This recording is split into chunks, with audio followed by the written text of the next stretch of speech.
तेजस्वी यादव ने फिर से कहा है कि बिहार में इंडिया गठबंधन कायम रहेगा, जबकि दिल्ली में यह नहीं दिख रहा है। तेजस्वी यादव की ओर से कहा गया है कि केंद्र सरकार के इशारे पर ईडी की छापेमारी हो रही है और जैसे जैसे चुनाव आएगा वैसे वैसे ईडी की छापेमारी होगी। देखिए, वो चुनाव को लेकर के जो वोटर लिस्ट में जो वोट जुड़वाना हटवाने वाला जो है, ये तो बात उसका है। महाराष्ट्र में भी आप देखेंगे कि बाद में जो है लाखों वोट जुटे, तो ये मामला तो एडिशन और आपका जोड़ने और हटाने का ही है।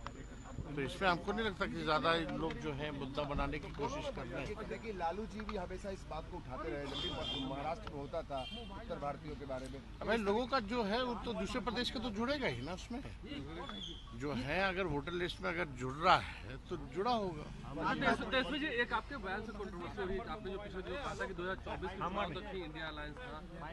आप लोग एक बात नहीं समझते ना, पूरा बयान देखते। दिल्ली के संदर्भ में जो है सवाल पूछा गया कि दिल्ली में आप चुनाव लड़िएगा कि नहीं लड़िएगा, और इंडिया अलायंस दिल्ली में नहीं दिख रहा है।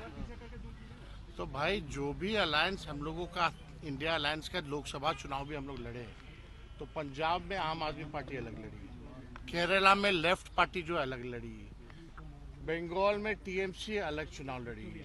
तो एक नेशनल लेवल पे हमारा इंडिया अलायंस है, और बिहार की जहां तक बात, हम लोग तो शुरू से ही महागठबंधन और इंडिया अलायंस है। तो मेरा कहने का मतलब जो था उसका बाद का बतंगड़ लोगों ने बनाया है, उससे हमको लोगों को कोई फर्क नहीं पड़ता। लेकिन आप पूरी बात को अगर सुनिएगा तो उसमें स्पष्ट है। आप कहते हैं कि स्वतंत्र एजेंसियां अरे आप लोगों को ध्यान नहीं है, जिस दिन हम लोगों की सरकार बनी थी 22 में, उसके बाद जदयू के जो मंत्री रहे उनके कई रिश्तेदारों के यहाँ जो है छापे मारे गए। अब नाम तो आप लोग भी जानते हैं। एमएलसी जो थे राधाचरण सेठ, उन पे भी हुआ है। आप विजय चौधरी जी के रिश्तेदार पे भी हुआ, ललन सिंह के खास पे भी हुआ। अब जो है चुनाव पास आता जाएगा तो लोग करते जाएंगे, लोगों पर छापा ईडी। और क्या है, बीजेपी के पास कुछ है इसके अलावा और कुछ है क्या? चुनाव बिहार का आएगा तो इसको पकड़ेंगे, इसको पकड़ेंगे, तंग करने का प्रयास करेंगे ताकि लोग काम ना कर पाए। और क्या आप भी तैयार रहते हैं किस बात के लिए? हम तो घर में दफ्तर खुलवाना चाहते हैं। ठीक है सर, थैंक यू। अरे भाई ये पकड़ वाले।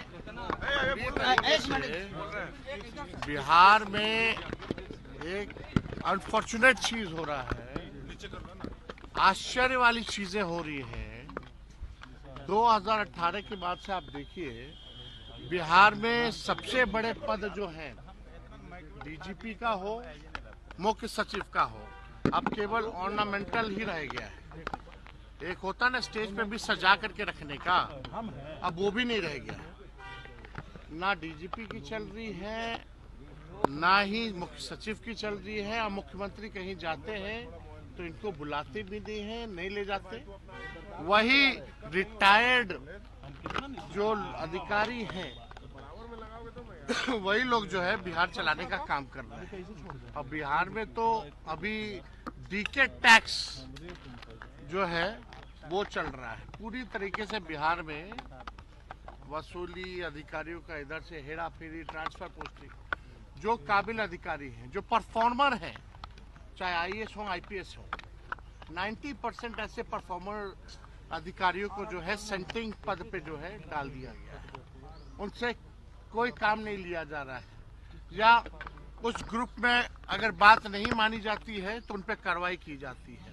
तो बिहार में नीतीश जी का राज नहीं चल रहा, पूरी तरीके से डीके वसूली हो रही है। जब टूटती है आस, जब थकती है सांस, जब रूठते हैं अपने, मुंह मोड़ता है जमाना, जब अंगड़ाई लेता है संकल्प, फिर बनती है कहानी, बनते हैं अनमिट निशान। देखिए मेरे साथ संघर्ष की दास्तां।